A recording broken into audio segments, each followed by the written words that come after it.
Woo!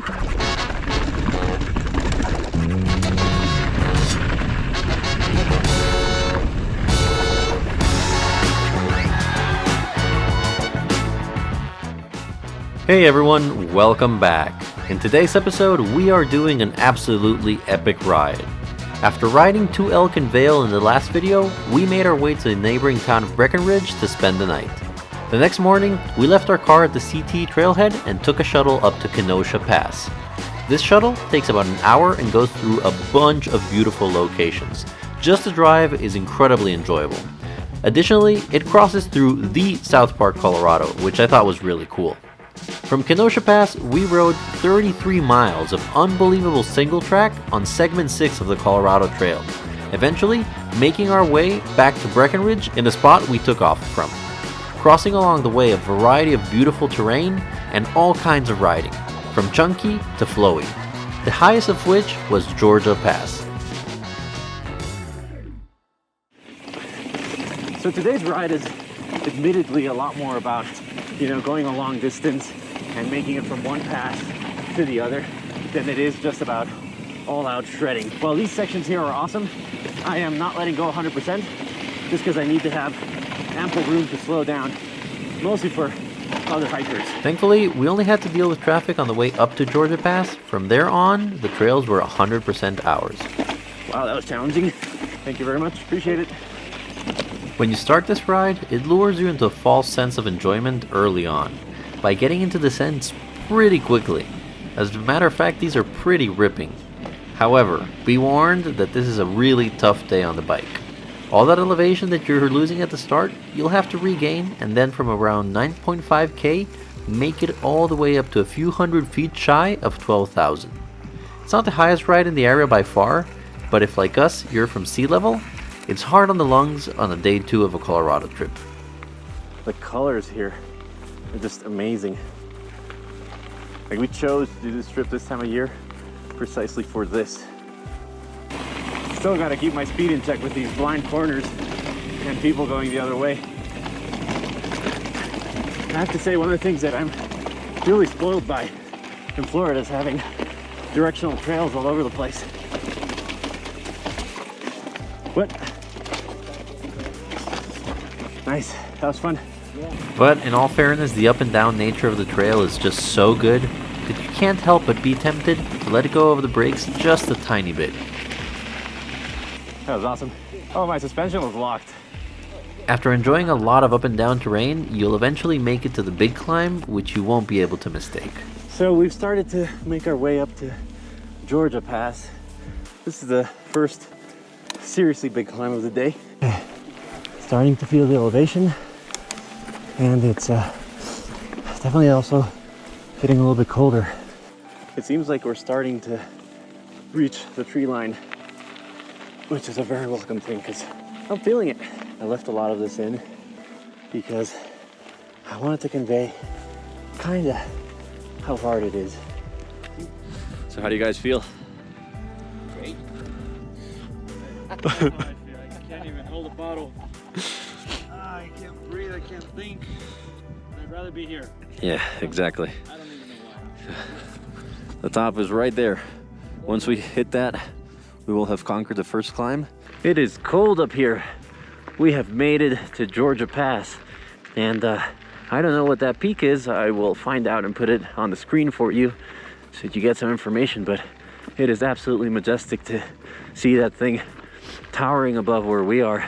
But majestic scenery aside, I know you're here because you want to see the descent. So the obvious question is it worth all that climbing?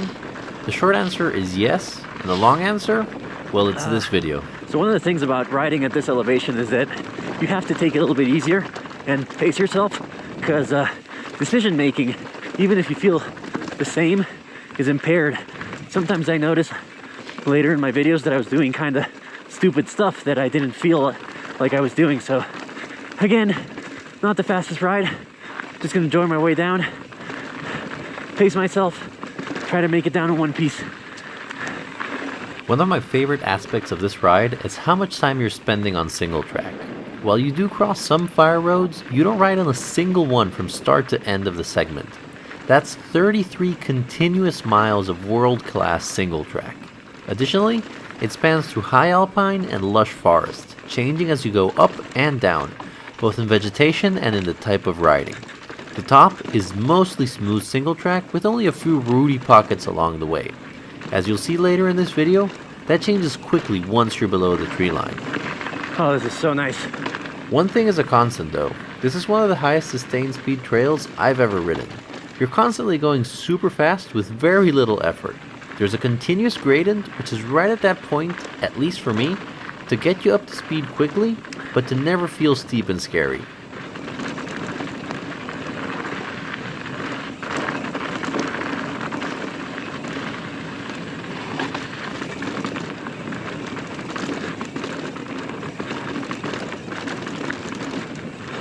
As I mentioned before, once you're below the tree line, the trail starts to change its character.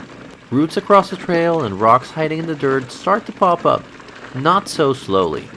It only takes a couple of minutes to progress from smoothness where you can hear the tires gripping the dirt, to the noise being just that of your bike bouncing around.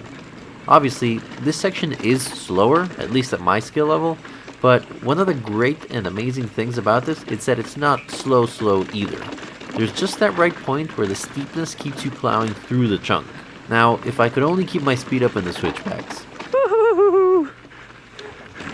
I've started to set my suspension up a lot more active, so I need to use my body a lot more, and overall it makes me faster and it's more fun, but I need to work harder.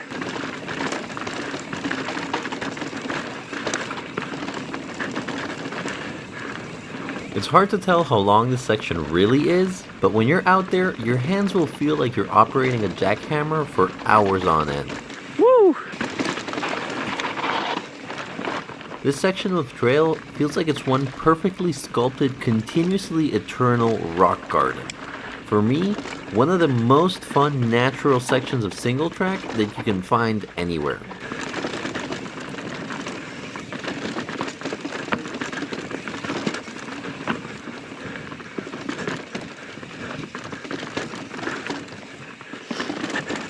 Wow, this is some chunky.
As with everything, unfortunately, it does eventually end.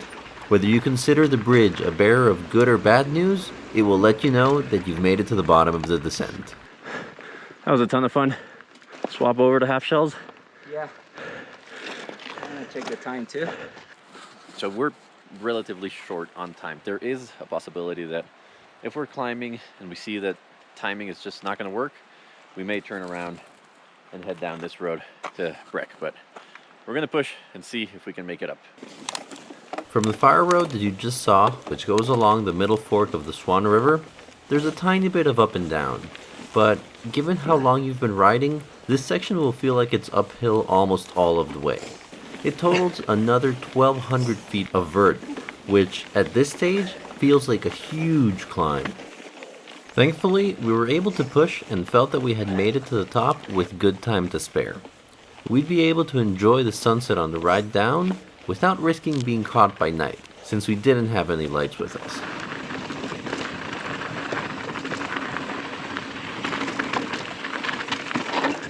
The beautiful lighting of golden hour became immediately noticeable as we crested the ridge and began our descent down the other face.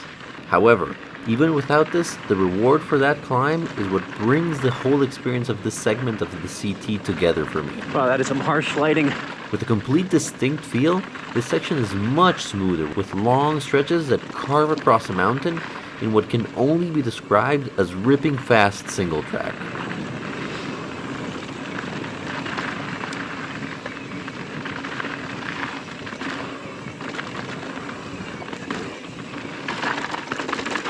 In reviewing this video, I really feel like I'm not doing these switchbacks all that well. They're tight, but they're not that crazy. You should be able to go a little bit faster through them.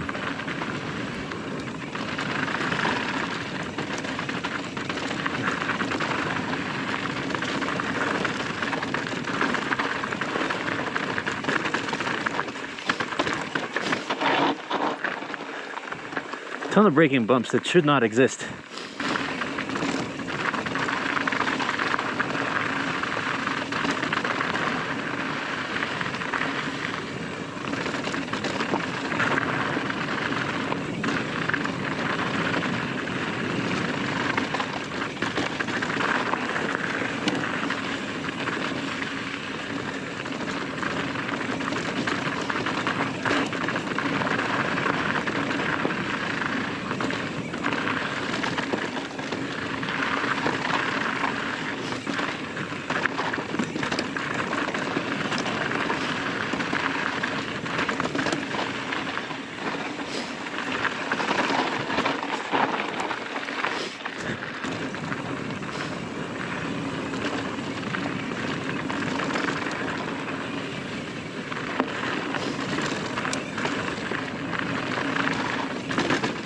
Just like that chunky section off Georgia Pass, this fast flowy part will feel like it's hours long too.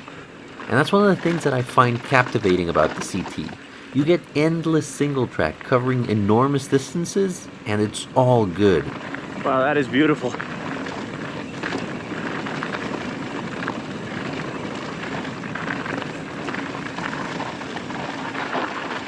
Whew. That was so good. So good. You were probably thinking it was over, and to be honest, at that point so was I. But no, it's not. There's still tons more phenomenal descent to go before getting to Breck.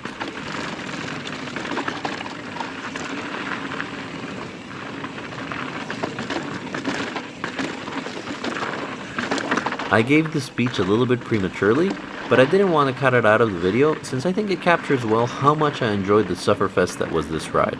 So we're coming to the end of this ride, and I cannot speak highly enough about this. It is a brutal day on the bike, but it is so much fun.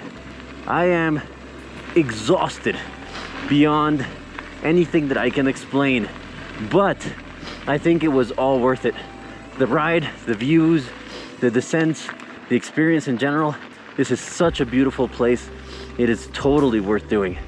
So if you can put the time in to train and give yourself the capability of doing a very long day on the bike, it is something I would wholeheartedly recommend doing.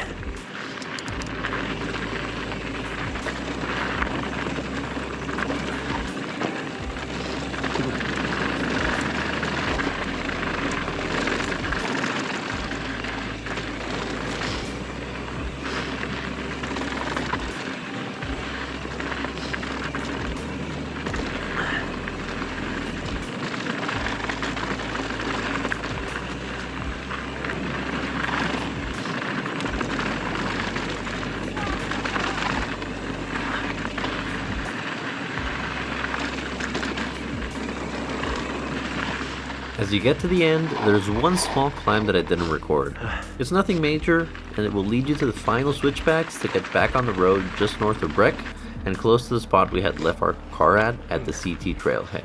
What's really interesting about this particular section is that it's exposed in a way that you don't see in other sections of the ride. This is my better side for this. Thank you. You really feel like you're going to fall off the side of the mountain as you navigate these switchbacks. Okay. This is my bad side for this. Yeah. Yes. That takes everything in me to do those. You can tell I don't do this often because of how excited I get when I do pull it off. What a day. Oh yeah. Congratulations. I'm so proud that we conquered that. I am dead. I'm dead. Like dead. Well, as you can probably tell, we made it right in time. It's super dark by now. Still a little bit of light, but it's night. The sunset has passed.